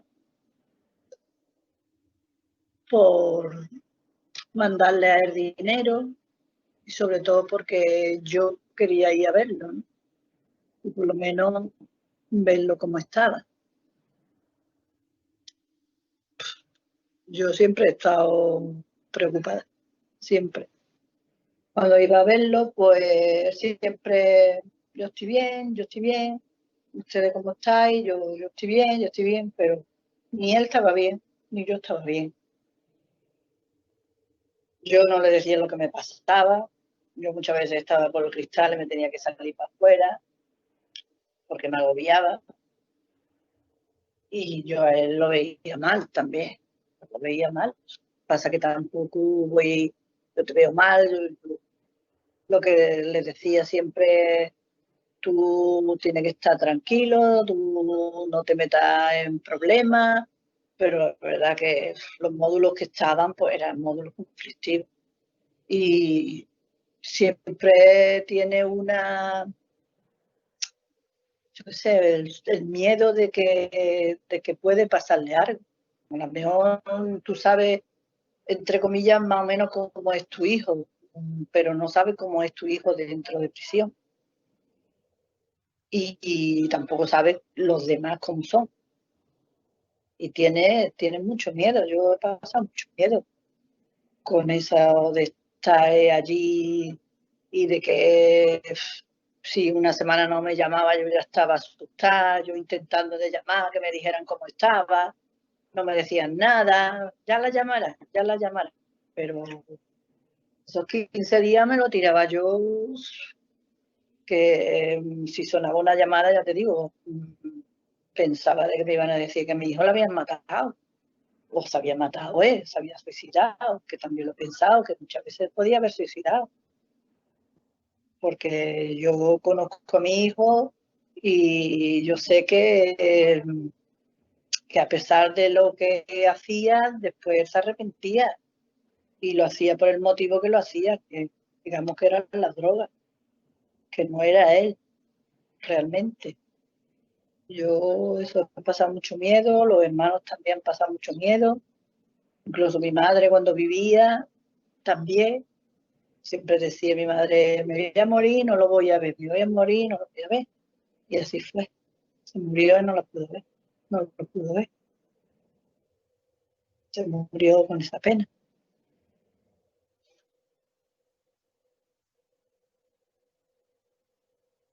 Mi madre es que, hombre, estaba malilla, pero no estaba mala para morirse. Mi madre fue a ingresarla y el otro día murió, que fue todo muy rápido. Entonces yo estuve llamando allí a prisión y yo llamaba allí a prisión, le decía, no sé, que mi madre ha fallecido, que esto, que a ver si lo pueden dejar de venir. Me dijeron que nanay de la China, que no lo podían dejar de venir. Entonces él me llamaba y yo un día ya le dije, la abuela está mala, ¿pero qué le ha pasado? Digo, no le ha pasado nada. Yo temía de decírselo por eso, porque digo, veremos a ver cómo va a reaccionar allí dentro, va a ser una tontería, porque mi madre y con mis 4 hijos tenía adoración, pero sobre todo con él, con José, era, yo qué sé, mi madre decía, como no tiene a su padre, y ella pues, sobre todo mi José era y es muy cariñoso. Con mi madre siempre ha sido muy cariñoso desde chico, de pequeño, siempre está yo con ella. Y si abuela, vamos a tomar un café, que si esto, pues, siempre está con ella, ¿no? Entonces, me acuerdo yo que no sé si le dirían algo allí en prisión, porque él me llamó y yo me acuerdo que estamos haciendo la misa de mi madre y me llamó llorando, mamá, ¿qué le pasa a la abuela? Mamá, ¿qué le pasa a la abuela? Y yo le dije ya, mi abuela ha fallecido, no me digas eso, que yo aquí no puedo ir, que hay que ver, que yo le he hecho mucho daño y no la he podido ver, me he podido despedir. Total, que la llamada se cortó. Después me volvió otra vez a llamar cuando la estaban enterrando. Yo le cogí el teléfono, que estaba yo que no podía ni hablar. Cogí el teléfono y le dije, Pepe, estamos enterrando a la abuela. Y empezó a chillar, pegaría, echaban patadas, estaría pegando patadas. se sentía impotente de no poder estar, despedirse de su abuela, de no poder estar conmigo, ni con su familia, ni su hermano. Y cuando lo pude ir a ver, pues lo encontré muy mal. Muy mal. Había perdido peso, estaba muy mal. Yo lo encontraba muy mal porque él no sé, se culpaba de que no podía haber estado con ella. Para, por lo menos, haberla visto antes de morir.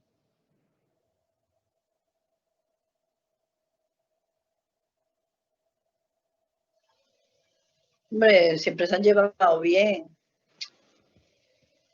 Los hermanos han ido a verlo también, pero también ellos se cansaron, porque una vez, otra vez, una vez puede ser, 2 veces también, 3 veces, pero ya cuarta. Se cansan también. Los hermanos, pues sí, son su sangre, pero no la han parido, no la han tenido 9 meses en la barriga, no la han criado desde chico, no han visto cómo es desde pequeño, no sé, porque es que de pequeño era un niño muy bueno. No sé por qué cambió tanto. Y a lo primero, pues, él tenía también muy buena relación con mi hermana, una de mis hermanas. Y pues yo sí, a lo primero se lo conté todo a mi hermano. Pasa esto, Pepe está allí, nosotros decimos Pepe. Pepe está allí, le ha pasado esto. Bueno, ellos lo primero, pues sí, me ayudaron. A lo mejor me ayudaban eso, llevándome, ¿no? La primera vez, bien. La segunda, regular. Y la tercera, ya más. Porque ya la familia empieza a decirte que si el niño no cambia, que si para acá, que si esto, que si lo otro, que él se lo está buscando. A mí me dolía eso, ¿no? Porque yo pensaba, si tu hijo estuviera, sobre todo mi hermana, si tu hijo estuviera, tú no ibas a ir a verlo. Yo como madre, yo decía, yo no he traído un hijo al mundo para que tenga ahora un problema y dejarlo. Yo siempre, lo mismo que a él, que a todos los otros 3, en que lo que pueda ayudar, le ayudo. Si ahora él era el que más me necesitaba, pues estábamos ahí. Yo estaba ahí.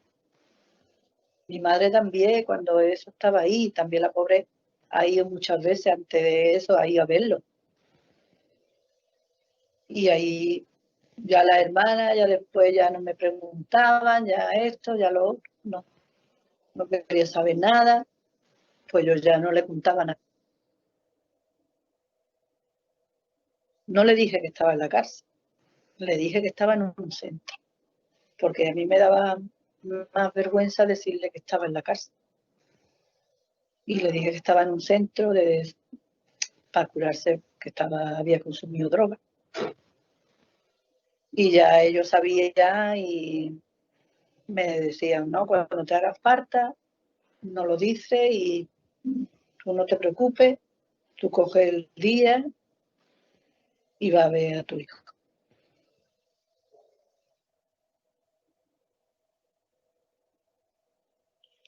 Pues no me he sentido bien tratada.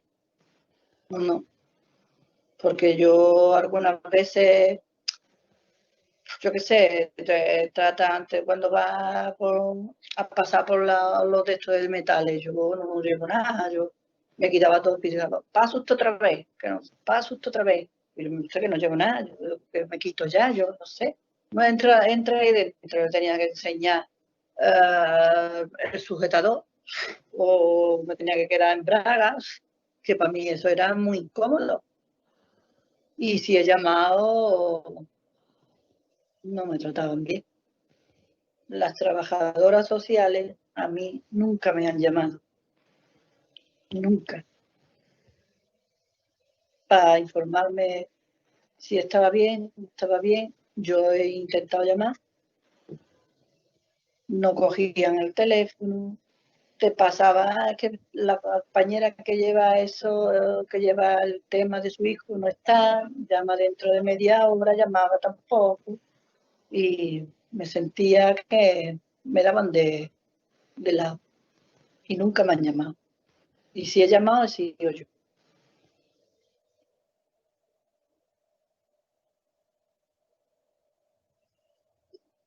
Que ayuden más a la familia también. Y sobre todo a las madres. Porque yo cuando he ido a prisión he visto más madres que padres. Y las madres, pues, siempre estamos ahí. Para lo bueno, para lo malo. Ya puede llevar 15 años, ya puede llevar 20. Que estamos ahí siempre.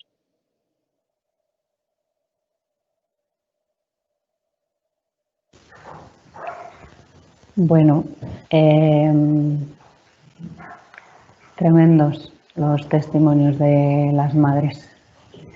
A mí ahora me cuesta cambiar el chip y ponerme a dinamizar el chat de preguntas, pero bueno, queda muy poquito tiempo. Me gustaría aprovechar fundamentalmente la presencia de José aquí. Igual que dijimos en la primera sesión, no da tiempo a responder a todas las preguntas, pero bueno, estamos elaborando un documento en el que recolectamos todas las preguntas y todos los comentarios de todas las sesiones y damos respuesta a todas y lo compartiremos en cuanto sea posible, seguramente ya después de la cuarta sesión del ciclo como documento compilatorio un poco de todas. Entonces, bueno, habéis hecho varias preguntas, varias personas que voy a intentar agrupar en una, que preguntáis un poco qué haría falta o qué pensamos o qué piensan, ¿no?, las personas que están en prisión o sus familias, que sería necesario para mejorar un poco la situación tanto de la persona que está dentro de prisión como de su familia afuera y facilitar un poco la relación, la comunicación, la vinculación, el mantenimiento de ese vínculo, ¿no? Y especialmente preguntan también relacionado con esto si no hay profesionales en la institución penitenciaria, no hay alguna figura dentro del sistema penitenciario que se encargue o que tenga la competencia de facilitar que esto sea así. Le paso la palabra a José y luego, pues, igual o Enrique y yo hacemos algún comentario al respecto. José, por favor. Sí, dice que qué haría falta, qué le falta, más oportunidades. Más oportunidades. No que a la primera de cambio, cuando uno recae o tiene un fallo, ya lo tachen de que a ese ya no. A ese que se busque, no, que den más oportunidades y que tengan más confianza. Porque a la prisión ya se va juzgado.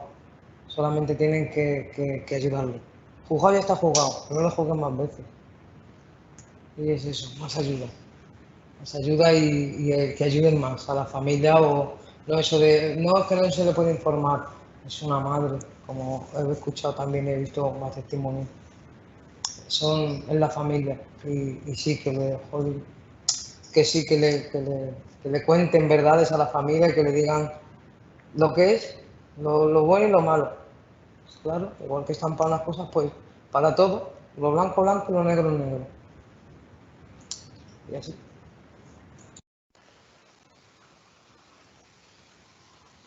Yo añado, bueno, a lo mejor desde el lado del profesional no penitenciario, sino de ámbito social, pero que interviene en prisión. En mis casi 20 años de experiencia interviniendo en programas de preparación para la vía en libertad, en la que trabajamos tanto con las personas que están privadas de libertad como con sus familias. Y bueno, pues mismamente en el programa Reconectate, que la Fundación Splay está desarrollando desde hace 3 años en el Centro Penitenciario de Valdemoro y que este año se amplía a Alcalá con mujeres, donde una de las partes que se trabajan precisamente es el reencuentro con la familia y bueno, pues cómo mejorar un poco esa reintegración después de la salida de prisión, tanto desde la persona que sale de prisión y se reintegra en el núcleo familiar como quien tiene que reintegrar a esa persona, que tampoco es un proceso fácil. Yo no puedo decir otra cosa y me duele mucho decirlo porque es muy triste, que el abandono en el que se encuentran las familias de personas que están en prisión es sangrante. La institución penitenciaria, igual que la sociedad, no ve, ignora, olvida, maltrata, juzga, estigmatiza, señala y hace mucho más difícil y amplía mucho más el sufrimiento, si no fuera ya poco, de las familias de las personas que están presas, y hay que recordar que ellas no han cometido ningún delito. Hay figuras, por supuesto que las hay, en el sistema penitenciario que tienen competencias adquiridas en este sentido. Reme lo ha dicho muy contundente y muy claro. A mí nunca, y está hablando de 15 años que ha estado su hijo en prisión, me ha llamado una trabajadora social. Creo que sobran las palabras. Yo aquí tendría muchísimo que decir, pero prefiero callarme en este momento y seguir con alguna pregunta más. En cualquier caso, insisto, responderemos y comentaremos todas estas cosas por escrito. Nos pregunta Fernando Maruenda de la Universidad de Valencia si en la comunicación con las familias se evita hablar de los miedos o de las preocupaciones que, por no agobiar al que está adentro, o sirven para poder desahogarse en un espacio en el que se puede confiar en muy poca gente, ¿no? Porque al final pues, no hablas ni te expresas con otras personas. Entonces, aprovecháis ese momento de las comunicaciones, José, para desahogaros y contaros abiertamente lo que os pasa y cómo os sentís, o por no preocupar a la otra parte calláis muchas cosas. En ese aspecto callamos. Muy poca gente, muy pocas conozco yo que se desahoguen con la familia. Es más, callamos. Intentamos dar lo mejor de nosotros cada vez que tenemos una llamada o una visita. Y lo demás lo callamos y lo desahogamos dentro. Pero más es callarnos. Vale, como ya son -10 y hoy teníamos 4 testimonios y bueno, pues al final el tiempo se ve evidentemente afectado, pero creo que el contenido merece la pena. Voy a leer un comentario y cerramos esta parte y damos pie a las conclusiones por parte de Enrique y luego al cierre de la sesión. Leo un comentario de Ana Gordaliza, que es trabajadora penitenciaria, a la que además conozco personalmente y sé de su implicación. Siempre digo que si hubiera más profesionales vocacionales y vocacionados, como es el caso de Ana, y lo digo porque la conozco, el mundo de la prisión y la institución penitenciaria sería diferente. Y ella hace un comentario que me parece que merece la pena decir, y además lo dice con mucho conocimiento de causa. Dice: trabajo en prisiones y considero que una de las prácticas frecuentes con las que hay que terminar es el turismo penitenciario, de alto coste para las familias y para el contribuyente. Cambiar cromos tiene un alto coste a todos los niveles. Tema de traslados, de módulos en un mismo centro, de centros por toda España, castigos, ¿no? Un poco ocultos, por así decir. Cuando un interno o interna molesta, la institución responde trasladándole cuanto más lejos mejor, con lo que es más un castigo para su familia, que insisto, no ha cometido ningún delito, que para la persona trasladada. Doy paso a Enrique para las conclusiones. Bueno, la verdad es que entenderéis mi situación de indefensión, de impotencia, porque ¿qué conclusión se puede sacar de todo esto, ¿no? Es muy difícil sacar conclusiones de una manera organizada, primera, segunda, tercera, cuarta, quinta, cada uno que saque las conclusiones que quiera, cada uno que haga las valoraciones que sienta, cada uno que desarrolle su pensamiento crítico hacia el lado que quiera. Hay dos conclusiones que sí que quisiera resaltar en 2 o 3 minutos para ser muy puntuales en la hora de cierre, tal y como os habíamos dicho a las 8. Una primera conclusión clarísima, evidente e indiscutible es que la cárcel, desde el punto de vista familiar, es un mecanismo de castigo. Es inhumana, destroza la convivencia y la normalidad familiar, y la destroza, es un mecanismo de castigo para ambas partes, para quien está dentro, privado o privada de libertad, y para la familia, para quien está fuera. Es verdad que las relaciones de familia, en muchos casos, y nosotros lo conocemos, podían estar ya antes muy rotas, cuando más de un hijo, de una hija, más de una pareja, más de un hermano o hermana estaba viviendo dentro de una subcultura delincuencial que rompía de alguna manera el código ético de la propia familia, que rompía el comportamiento. De acuerdo, pero no estamos hablando ahora de eso, no estamos hablando de culpas ni estamos hablando de nada de eso. Estamos hablando de que como estructura la cárcel, la privación de libertad tal y como la tenemos organizada y sistematizada, es un espacio de castigo y es una estructura de violencia para las familias y para los privados de libertad.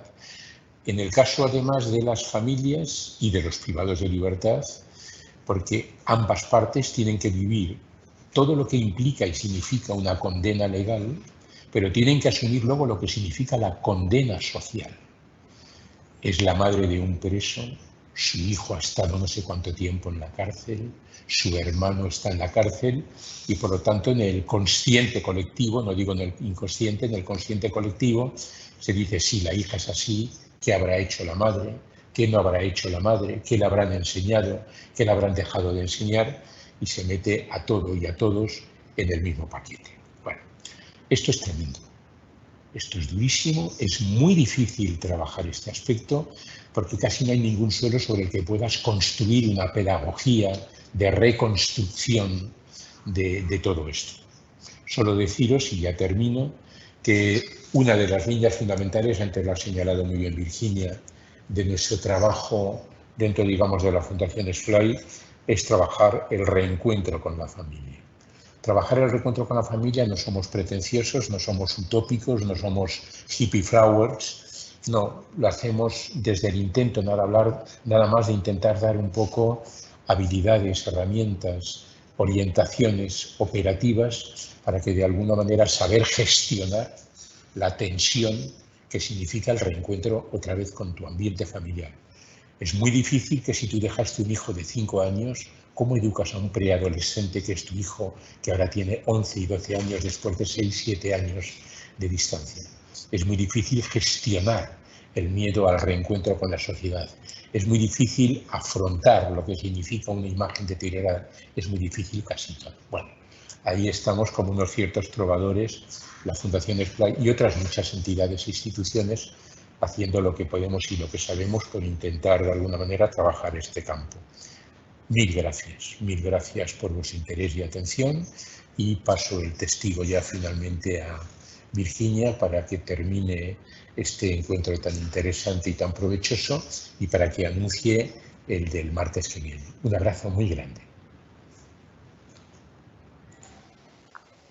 Voy a empezar por el que sería el final lógico, que es recordando la próxima sesión, que es de nuevo el martes, en este caso 23 de junio, a la misma hora, de 6 a 8 de la tarde, siendo el tema de esta tercera sesión la vivencia de la incertidumbre del día después o del mañana, ¿no? Que hemos vivido todos también un poco en esta situación de confinamiento y que es también una de las vivencias más angustiosas y bueno, pues más duras de las personas que están en privación de libertad formal.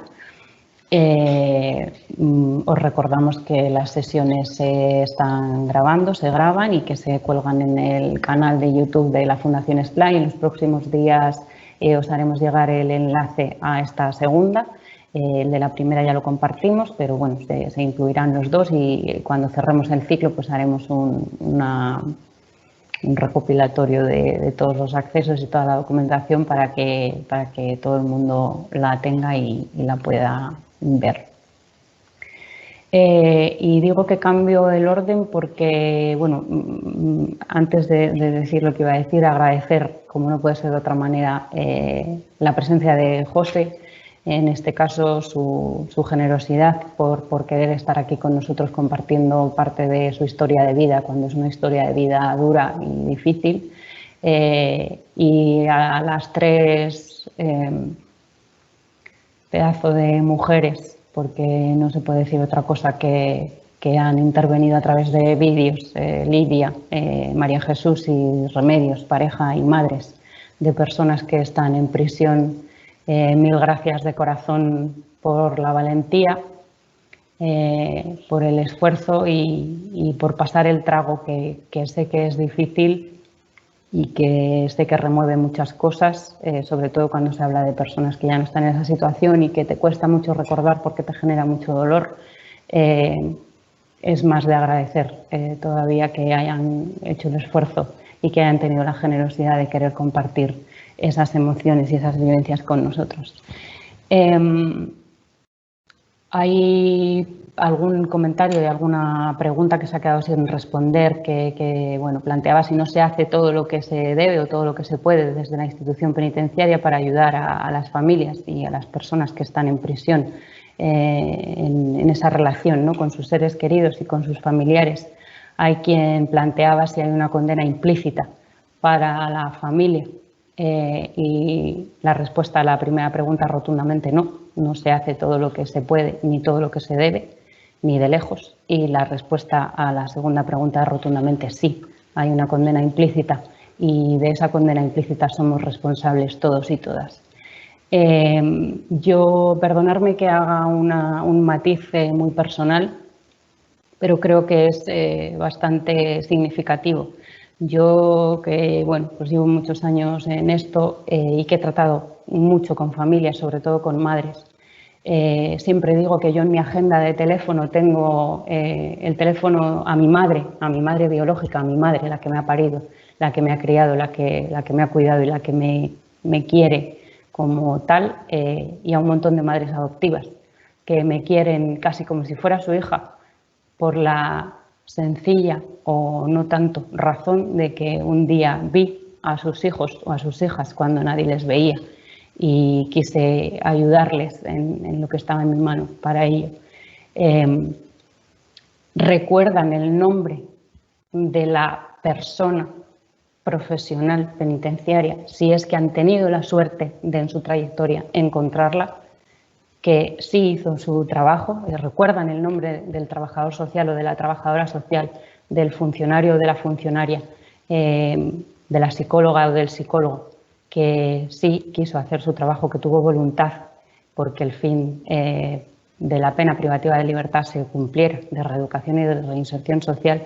Recuerdan el nombre porque normalmente no ocurre que se sientan atendidos y que se sientan vistos o vistas simplemente, ¿no? Se sienten invisibles, se sienten ignoradas. Me parece muy significativo que yo tenga más de una madre por esto y me parece muy significativo que recuerden esos nombres a pesar de los años que hayan pasado. Voy a cerrar esta sesión lanzándoos una pregunta, porque creo que como sociedad somos corresponsables, mucho más de lo que seguramente pensemos o creamos o queramos pensar, de todo esto que hemos estado escuchando, y creo que deberíamos hacérnoslo mirar. La próxima vez que vayáis a opinar o a juzgar o bueno, pues a hablar alegremente de la prisión, de lo que es estar en prisión, de lo que es tener un familiar en prisión, pensar qué haríais vosotros y vosotras si esa persona a la que estáis juzgando fuera vuestro hermano, fuera vuestra hermana, fuera vuestro hijo, fuera vuestra hija, fuera vuestra mujer, fuera vuestro marido, fuera vuestro padre, fuera vuestra madre. Muchas gracias, nos vemos el martes que viene.